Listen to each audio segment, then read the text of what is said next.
Now let's turn to China, because the coronavirus death toll there is now above 80. We know thousands of others are infected. Let me show you some of the pictures that have come in the last few hours. So this is a hospital in Wuhan. It's under extreme pressure because of dwindling supplies and rising patient numbers. And you can see the conditions in which staff are having to work. It's a very different scene outside. This is the center of Wuhan. It's a city that's home to 11 million people. Not that you would know it, many of the streets are deserted. People are being told they can't leave the city. They're being advised to stay indoors. Meanwhile, everyone else in China is being told, stay away from Wuhan. Next, this is Beijing.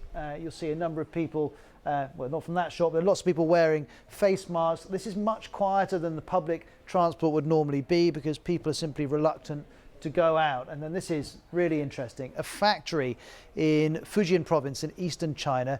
It's desperately trying to meet the spiraling demand for face masks across China. Well, on top of that, we know 500,000 medical staff have been deployed to one province, Hubei province in Wuhan, where the outbreak began. Also, the New Year holiday has been extended. That's to try and reduce the number of people traveling all over China in the next few days. I've got a graphic here to show you how much the virus is spreading. The darker the red, the more cases there are. So here is Hubei province, 1,400 cases there, and you can see other places nearby in dark red as well. Most of the fatalities in Wuhan have been elderly people or those with pre-existing respiratory problems. Then this is a graphic from the World Health Organization showing us how it's spread outside of China. 44 cases from countries from as far afield as France, Australia, Canada, the US, Singapore, Cambodia, Vietnam, the list goes on. Almost every one of those cases is someone who had recently been to Wuhan. And there have been no fatalities outside China, I should add. Well, there's been a lot of focus on the mayor of Wuhan and how he's handled this crisis. Here he is on Chinese state TV. Facing a sudden virus outbreak, our continuous work wasn't performed well enough. I feel that our capability of dealing with a crisis needs to be improved. Well, for more on how the mayor's handling this epidemic, here's Celia Hatton. He has offered to resign if it's found that his efforts weren't good enough. He also admitted that they could have done more to slow down the spread of the virus faster. But he's also kind of, at the same time, blamed Beijing, blamed the authorities right at the central government, because he said, look, we wanted to spread the news faster, but we had to get Beijing's permission first before we could report that there was an outbreak. Well, hospitals in Wuhan are under severe pressure, as I was saying.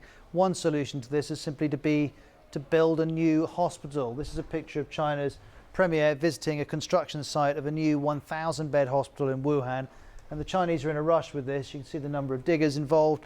We're told engineers have been brought in from across China to help. The plan is to build this in days. Outside of Wuhan, well, in Beijing, the authorities have now closed the Forbidden City to tourists. They've also closed a section of the Great Wall of China. And many locals are either choosing not to go out at all or reducing going out to as low as possible. Here's one resident in Beijing. We were very scared. Today, if it was not for my wife, who had to come to the hospital for a prenatal exam, we would not come out. And let's hear from Kerry Allen. She's a China media analyst from BBC Monitoring. She's often on Outside Source. Here she is speaking about some of those affected. We're seeing that at least 30 provinces have implemented what's known as a level 1 kind of emergency, so to speak. And so a lot of schools, for example, across the country, they're now delaying opening their classes. I mean, I was speaking to friends this morning who are teachers in Shanghai, and they've been told by the local government that they shouldn't go out, and if they do go out, to wear a mask. They've been told that term times are now suspended for 3 weeks, and companies have to wait 2 weeks. So a lot of people are very much on hold. They don't know whether they're going to work or to school. Yeah, they're frightened to go out. Well, this is happening. The World Health Organization has come out and apologized for miscategorizing the global risk posed by this virus. Last week it said the risk was moderate. Now it says it should have said it was high. And for more on how the WHO is coordinating with the Chinese authorities, here's Zhao Yunfeng from BBC Chinese in Washington. Well, I speak to some public health experts who say actually the Chinese government has done a better job in communicating with the international community regarding the outbreak, but still many online netizens from China criticize the Chinese government for delaying information release regarding the case count and regarding how contagious the virus could be. Some people lash out at the governor of Hubei, who in a press conference yesterday had to correct himself not only once but twice over the number of face masks produced in his province, and many Chinese see that as a sign of incompetence and they're demanding for his resignation. But it's also worth pointing out that many of those criticisms actually target the local authorities rather than the central government, and that's probably why those messages can still survive on Chinese internet. And to what degree are the holidays around the New Year complicating the authorities' response? Yes, so the Lunar New Year started on Saturday, but it's worth pointing out that Chinese celebrate the festival over the course of roughly 2 weeks. It's not only one day.